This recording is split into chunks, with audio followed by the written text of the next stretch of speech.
look at this guy. Look at this guy, eh? He's not shy. Look at him showing off his big, enlarging, throbbing new frond here. He's not too shy. That's looking pretty good. Look a little different from last time that we opened this up, eh? Look at the frond. That doesn't look beautiful. I want to find somebody that has a nicer looking Mexican fan palm that they grew from seed in southern Ontario that's been in their ground all winter long. And it now being March, mid-March, there's the spear. And you can see, I'm going to give you a little update. Look at the fungus. Look at that. This was probably not close to spear pull, but it was getting rot. It's hard to see if it'll focus. I want it to focus right down there.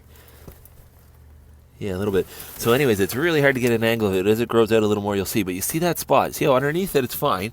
It's green underneath it, but it's got some fungus, some kind of discolored. And this part of the new frond, it's got some discolored area right in the center there. So, and the correlating mark there on the backside of this center spear.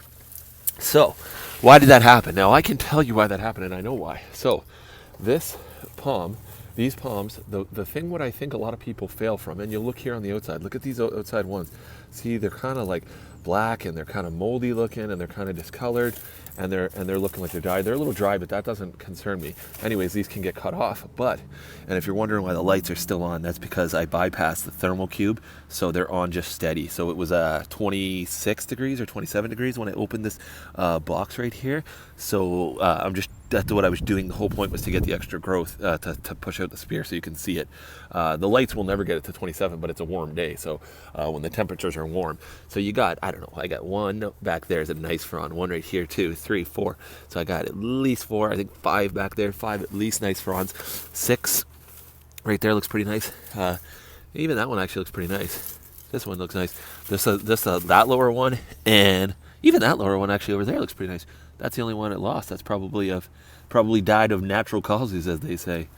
So, but this palm, I noticed one thing. When I put all the snow, I piled a bunch of snow. We had a bunch of snow, and I piled it all around here. And then what happened is the lights started not running very often at all because our nighttime temperatures are maybe -10 sometimes on the coldest nights, and plus during the day. So the thermal cube is not really turning on. With that much snow around there, this ground temperature, the thermal cube is sitting on the ground at the back there. This ground temperature, with that much snow around it, will stay above freezing. It will stay around +2 degrees. So it won't get cold enough to turn that thermal cube to tell them to turn on. So the Christmas lights stay off for a very long time. No big deal because the palm's above zero. Well, actually, for a Mexican fan palm, they will die. They can die, get bud rot, and they can die, and they can lose leaves at +2 Celsius. I know that now because that spear was trying to mold and trying to die, and if it was for a long duration, it might have. So you can kill a Mexican fan palm at +2. So somebody can say in Vancouver, well, I'm in a zone 9A, whatever, they call it a zone 9A, but it is, but the minimum temperature doesn't matter, but it needs to be warmer than that. If it stays around the freezing point or just above, and there's plenty of humidity, which I'm sure in the winter rains and stuff, there's lots of moisture and humidity, then you're going to be in for a big problem.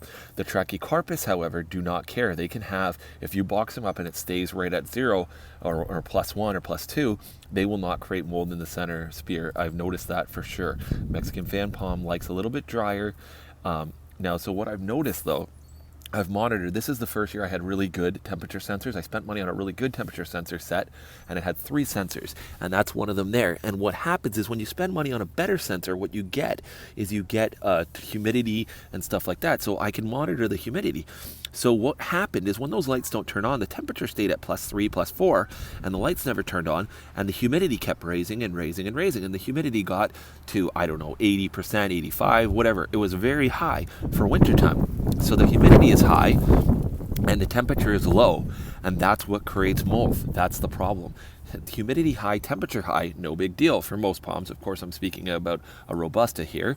Other palms, even Folifera, might have problems with that. Either way, I'm speaking of a Washingtonia robusta here. It doesn't mind the humidity as long as the temperature was probably at +5, +10, whatever. Celsius, that is, so maybe 40 or above. But if you're in the 30s and it's 30s Fahrenheit, that is, and it's going to be very cold, you're going to potentially create mold. So it needs to be a bit warmer. You need to help it out with some heat. When these Christmas lights turn on and the temperature raises, you would think, If you're natural thinking, you think if the temperature goes up, humidity goes up. It's not true. These temperature, whenever you add electrical heat to anything, electrical heat will suck. These are just lights, but they're adding heat. They will actually suck the humidity out of the air and they dry it up. So by just like I put my one palm over there, this one right there, in the ground, and it was covered in snow and moisture and all wet, and it dried out inside. The Christmas lights from running a lot will dry it out. So the longer they run. So for a Mexican fan palm, do not use a thermal cube.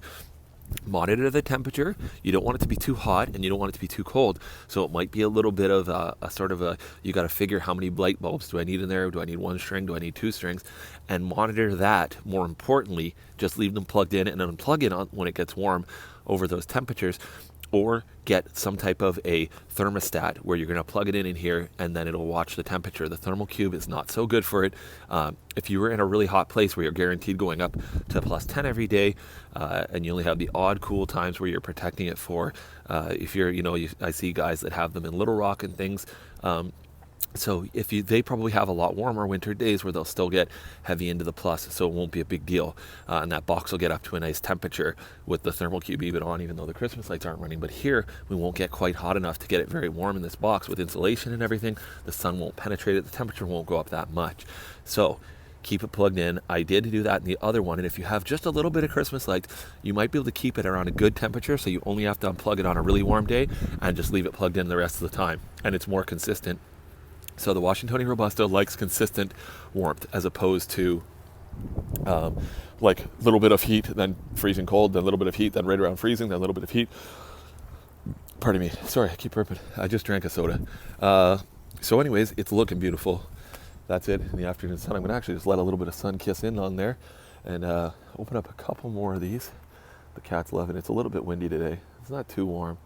It's around, 6 or 7 Celsius. It doesn't feel great because we just got spoiled with some room temperature days. So still can crack out the shorts and t-shirt though if you have to. Just run in periodically if you need to warm up. But in the sun you don't really need to. You can stand here in the sun. It's not great, but it is what it is. That's springtime, right? You never know what's going to happen. It could be warm, it could be cold. The cat likes it. She likes it no matter what though.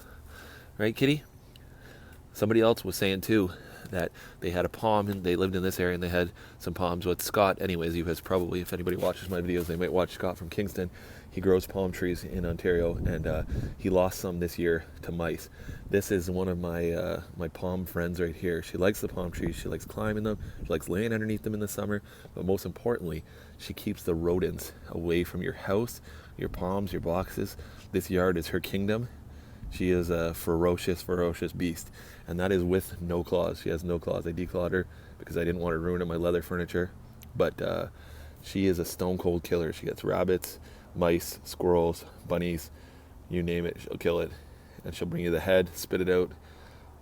Usually she eats them all. But anyways, that's what you can keep them away. Because if they try to burrow, try to get into some of these for warmth, try to eat the heart of your palm and things, that's what happened to him. So if you have a cat or if you don't have one, maybe go to a barn. Usually that's what I got her. Get her for free from a barn. Somebody throws them there and they're wild. As long as they're a kitten, they'll tame relatively easy. So it's nice to have a good cat in your backyard to get rid of rodents and things. So that's just a side note.